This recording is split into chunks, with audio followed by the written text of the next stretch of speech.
Well, management does have a role in the selection of the audit committee, and they do have a role in that selection process.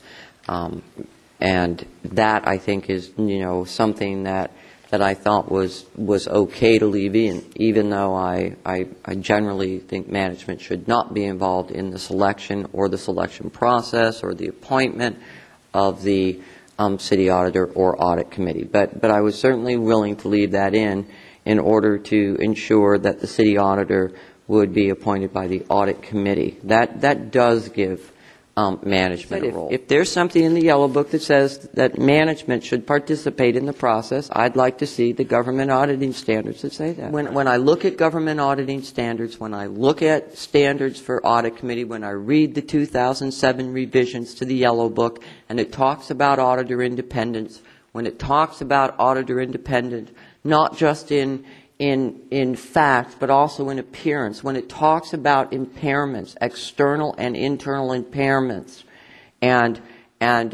the potential for the political problems that we had with our last city auditor, which we had.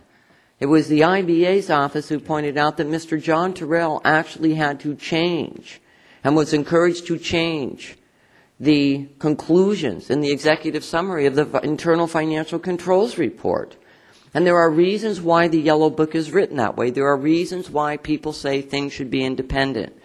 I feel that I've moved off an elected city auditor, and I think I've moved off that, and I think that was quite a significant movement. For my colleagues, I will be happy to separate out item number 2, but in doing that, Mr. Peters, I would really appreciate if the matter of the city auditor be its own ballot item.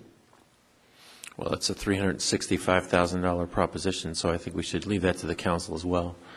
All right, we will vote now on all of the motion by Ms. Fry, seconded by Mr. Young, other than item 2. I don't think there's a disagreement about that. Call the roll. That passes unanimously with District 4 absent. Now, Ms. Fry has moved her version of item 2. Is there a second? I suggest an alternative.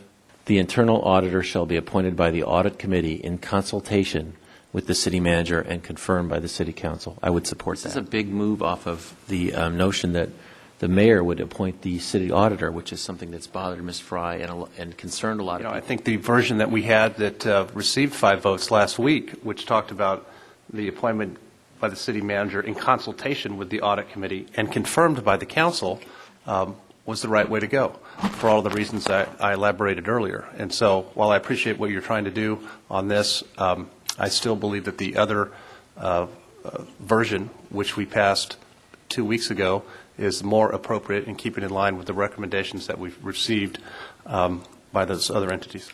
Any further comments? All right. On the motion, please vote.